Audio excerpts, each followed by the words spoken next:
Fala, família tricolor, tudo bem com vocês? Bem-vindo ao canal TV BAP. Antes de mais nada, inscreva-se no canal, ative o nosso sininho, dá um clique no gostei. Sem mais delongas, vamos ao que interessa, as notícias do Esquadrão. Toca na tela!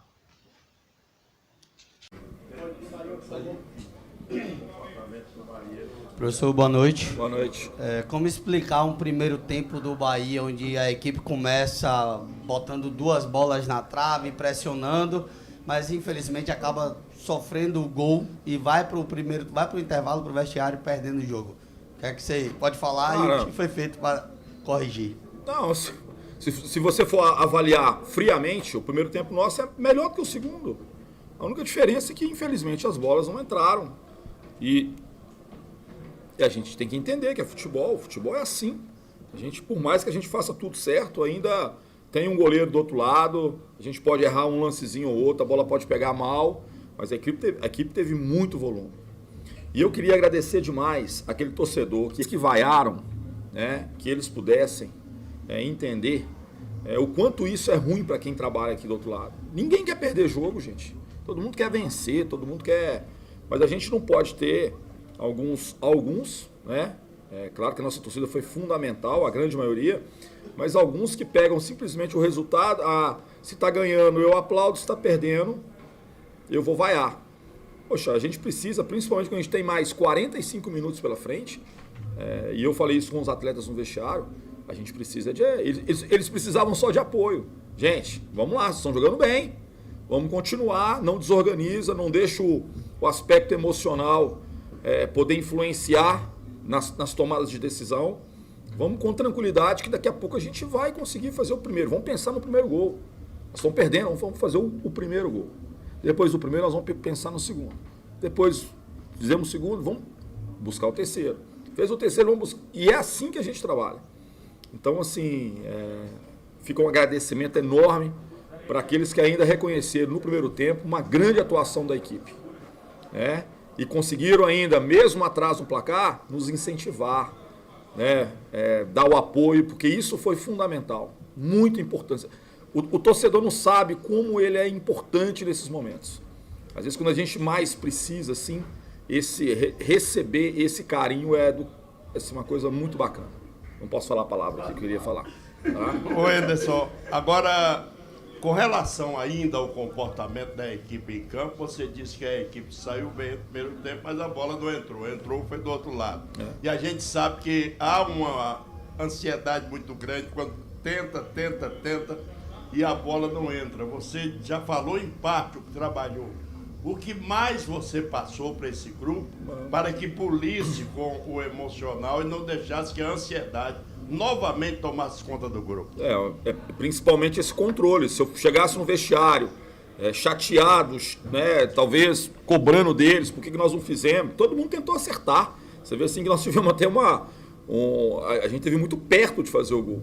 Então a primeira coisa é passar tranquilidade para eles. O que tira a ansiedade?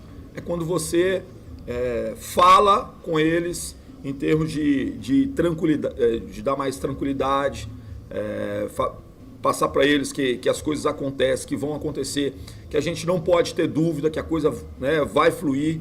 Nós vamos sair a gente vai fazer o gol de empate, é ter paciência. Nós temos mais 45, 50 minutos para poder jogar. E a gente estava jogando bem, muito bem. Então, gente, tranquilidade que daqui a pouco a gente vai conseguir o primeiro gol. E aí aconteceu e a equipe está com uma maturidade, uma casca, principalmente jogando dentro de casa. A gente está com um padrão de jogo, né, muito forte, a gente cria muitas situações, a gente faz o adversário sofrer muito assim, em termos defensivos deles, né, e a nossa ofensividade está fazendo com que a gente possa criar grandes oportunidades. Anderson, boa noite, parabéns pelo resultado. O que você pode falar da atuação do Lucas Mugni, já que na quarta-feira você botou ele no banco de reservas, hoje ele voltou a ser titular, pegou a responsabilidade para si de cobrar o pênalti, de marcar esse empate do Bahia, né, que deu gás, vamos dizer assim, à equipe, e ele também deu uma assistência, né? O que você pode falar da atuação do jogador e dele em si? É um jogador que a gente confia muito, a gente sabia. O que acontece? A gente está numa sequência de jogos, a gente tem que fazer algumas escolhas. Essa semana nós perdemos 3 jogadores titulares da equipe. Nós ficamos 12 dias treinando, preparando uma equipe, e no primeiro jogo, e o Danilo agora, antes de começar o segundo jogo, depois desse período, também acabou sofrendo uma lesão. Nós perdemos 3 jogadores titulares. Então a gente tentou, dentro das possibilidades, fazer sem tempo para poder treinar, fazer uma composição para fora de casa, para ver se a gente conseguia ter um pouquinho mais de sustentação. E acho que a gente melhorou nesse aspecto. A gente criou boas oportunidades. A gente poderia ter saído na frente do jogo contra a Ponte, ou ter empatado no começo do segundo tempo, mas não aconteceu.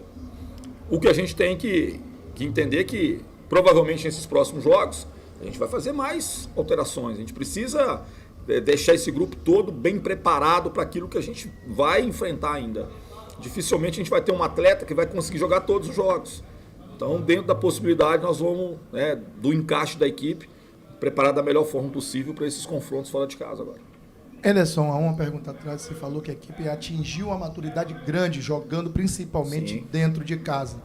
E há de se comemorar, de se parabenizar o resultado de hoje, o volume que foi assombroso, como vem sendo dentro de casa. Mas o que é que falta para o Bahia adquirir essa maturidade jogando fora de casa? Você conseguiu conquistar alguns bons resultados, Sim. resultados expressivos, mas nos últimos o time não tem sido regular, não tem tido o volume que tem dentro de casa. Claro. E vem agora 2 jogos importantíssimos até para classificação. Criciúma fora de casa e Sport fora de casa. O que fazer para essa equipe também atingir essa maturidade fora de casa e manter essa regularidade, esse volume de jogo contra os adversários fora de casa? Isso é o que a gente está buscando, cara. Assim, e aí, quando a gente faz algumas modificações, é para tentar buscar esse equilíbrio. Como eu te falei, acho que a gente teve um comportamento melhor contra a Ponte do que a gente teve contra o Londrina, por exemplo. Apesar de ter sofrido um pouco mais contra a Ponte. Mas acho que o time conseguiu argumentar um pouquinho mais. Mas é a nossa busca, é onde a gente está buscando, e eu estou trabalhando com eles constantemente nesse aspecto. Então pode ser uma formação tática diferente, pensar em alguma... É uma coisa que a gente tem que pensar. Avaliar, analisar o adversário, ver se a gente precisa de uma postura um pouco diferente, para que a gente possa manter esse nível, um nível de uma equipe que joga fora de casa, assim como tem jogado dentro de casa. Ô Anderson, boa noite. Boa noite. Aproveitando o gancho de Baraúna, quando ele fala dos 2 próximos jogos fora de casa, a gente sabe que o Bahia ainda não venceu nesse retorno fora de casa. Mas só que A gente não vamos possível para que a gente possa fazer um bom jogo. É aquilo que eu falei, eu acho que a gente precisa melhorar o nosso rendimento fora de casa. A gente não é só o resultado. Como foi falado, assim, a gente teve bons resultados até. Ganhamos do Brusque, ganhamos do Operário, empatamos com o Vila. Não, mas o Operário não foi comigo, né? Brusque e Guarani. Empatamos com Londrina, empatamos com Vila, mas talvez o melhor jogo que nós fizemos fora de casa não foi pela Série B, foi pela Copa do Brasil contra o Atlético Paranaense. Nós jogamos muito bem aquele jogo, muito bem. Aquele sim foi um jogo que a gente argumentou bem. Tá? Nosso time é um time muito técnico, questão do campo, claro que às vezes prejudica um pouco, mas a gente precisa criar argumento para essas partidas e a gente vai buscar isso. Anderson, eu conversei agora com o Dr. Rodrigo e ele me disse que provavelmente o Matheus Bahia e o Danilo Fernandes estejam fora da temporada, por suas lesões. Dificilmente vão voltar a jogar futebol esse ano. Como é que você trabalha isso internamente? Cara, eu preparei, desde o dia que eu cheguei, eu nunca deixei nenhum jogador para trás. Estão todos abraçados, estão todos, a gente dá atenção, a gente prepara bem. Por isso que a gente tem tranquilidade na hora de fazer essas mudanças. O Klaus teve que entrar no último, entrou. Vai ter que jogar, jogou. O Gabriel teve que entrar, entrou. E o Rezende teve que fazer uma outra função e fez. A gente prepara. É claro que quando a gente tem mais tempo, a gente dá para poder ajustar melhor. Quando não se tem tanto tempo assim, é na base da conversa, do vídeo. Mas a gente tem muita confiança em todos. Todos que estão hoje no Bahia têm condição de poder nos ajudar. E é assim que a gente continua. Eu não gosto de ficar lamentando as ausências. Eu gosto de enaltecer aqueles que estão à disposição. E sempre foi assim comigo e é da maneira que eu penso. Bom, Anderson, Duas perguntas em uma. A primeira diz respeito a uma suposta mudança tática que você diz que pode acontecer.